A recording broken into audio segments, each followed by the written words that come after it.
Sunday today, and I thought that makes it a particularly good day to talk about food, sex, and God. And you'll see why in a second. You'll have noticed that we seem to have things kind of pre-programmed into us, and two little examples of that would be, like when we get thirsty, we just know to go and look for water, and we know how to drink. It's not like anyone needed to teach us how to do that. And same with sleeping. If you get tired, you just know to go and try and find somewhere to lie down and get some sleep. And it's like, these are pre-programmed into our bodies because, ultimately we'd die if we never slept or drank. So it's a kind of a life-saving mechanism in us. And so we've got these pre-programmed things or inbuilt desires. And I'd say that I reckon that the ones that we're most familiar with are obviously food and sex. So I'm going to talk about those for a minute. These are things that we're all very familiar with, but probably what you might not have thought of is that it's God Himself that's put them there. And I'll explain what I mean by that. Partly, if you think about it, if we never ate, or if we were never hungry or interested in food, we'd never eat, and then we'd just become really weak and malnourished, and eventually we'd starve. And so partly God's put that there, that desire for food in us, so that we will eat, so that we will have healthy bodies and can go about living in the world.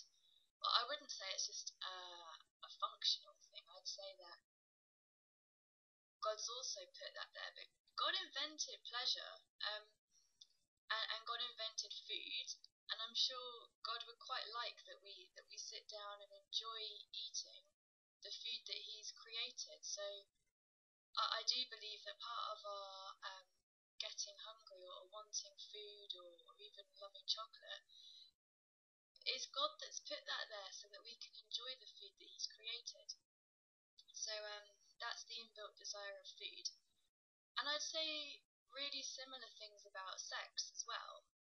If you think about it, if no one was ever in the mood, can you imagine the human race would become extinct or just completely underpopulated? So just in that kind of functional sense, of course people need to want to have sex because then we'll just never reproduce it and carry on the human race. But again, like I was saying with food, God invented pleasure, God invented sex, He knows what He's doing, and I'm sure He wants people to enjoy sex. He wants people to enjoy particularly the intimacy of a loving and secure relationship. I'd definitely add that. But again, it is God that's put these desires in us, partly sort of for life, so that we'll continue, or that we'll live well, or that we'll survive, and partly because He wants us to enjoy life, and these are things that He wants us to enjoy. Food and sex are the ones that your advertising's based on, and they are God-given desires in us, although we can kind of we can distort them or take them further than how God intended us to address them. But the things in themselves are good, and God put them there to make us go seek them out. And that brings me to my other point that I want to make in this video that's central to what I'm saying in this video, and that is, we're probably very familiar with the inbuilt desire for food and sex, but you may well be familiar with or have noticed an inbuilt desire for God Himself. And again, that's what God's put inside us so that we go and seek Him out, and so that we can find Him and enjoy Him. And I think sometimes people think they're not sure if they believe in God, or they think God's really far away. And when like people like me talk about hearing God or feeling God saying this to me, that they're quite curious as to what that sounds like, or how do you know if that's God. And I think a lot of people will hear God far more than they realise.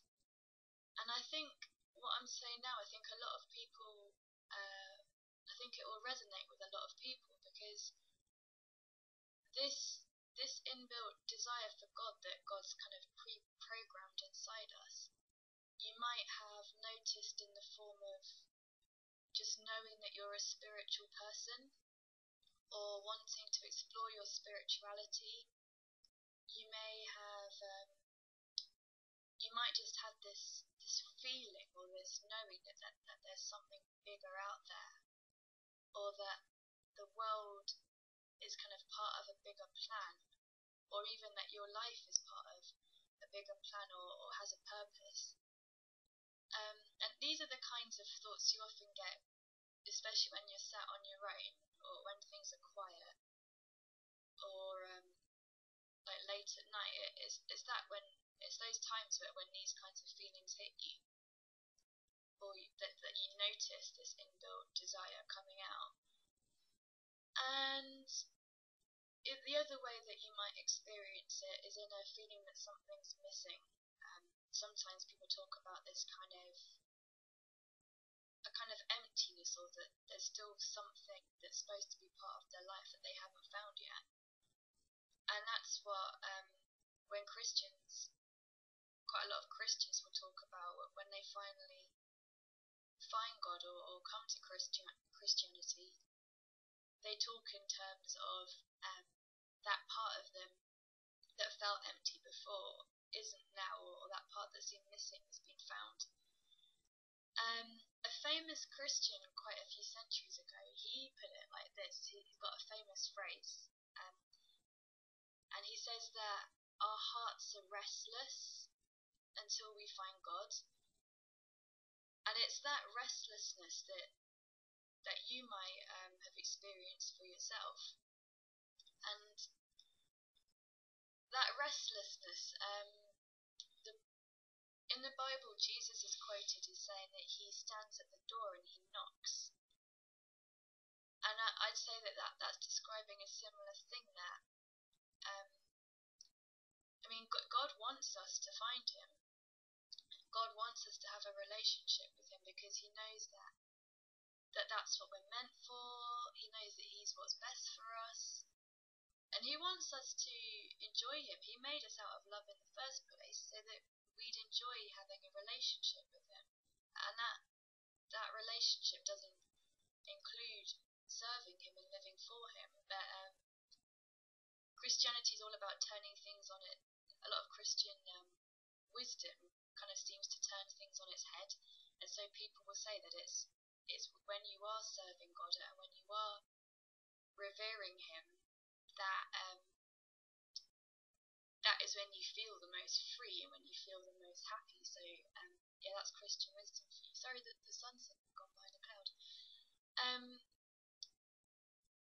And I'd say that, yeah, God stands on the door of who you are, or of what's going on in your life at the moment, and knocks, because God is that loving and polite and respectful that he won't just barge in.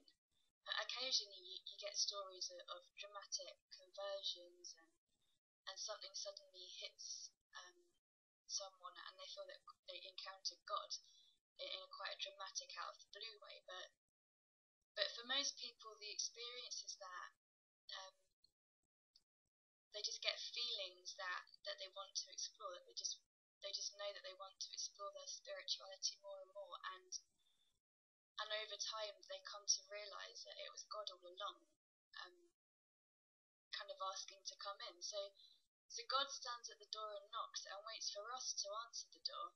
And if we don't, then God will carry on knocking every day, because he's not going to give up on you, because he, like I said, he knows that you're meant for a relationship with him. So he'll keep on knocking, and he wants it to be that rather than him dominating us, it's that we allow him in, and we choose to invite him. take a place in our life. So that knocking might be something that you've experienced inside you, and that's precisely what this whole video clip is about. So if you do feel that knocking feeling, or if you do feel that pre-programmed inbuilt desire or knowledge for God, don't ignore it, because what I'm saying is even in acknowledging that feeling, you are hearing God. And the whole point that God's put out there is so that you will find him. And that's the last thing that I want to say, is that if you look for God, you will find him. I can say this from personal experience, and the Bible promises it. I'll put the Bible verse up next to this clip somewhere. But God promises that, because he wants it even more than you do, that if you look for him with all of your heart, if you really try to find out who he is, or even better, ask him himself to reveal himself to you, you will find him. So please be assured of that, and please, the main point I'm trying to say is that this desire in you, pay attention to it and know that it's from God himself, so that you will find him, and that your life will be what Christians would call life to the full. So happy exploring.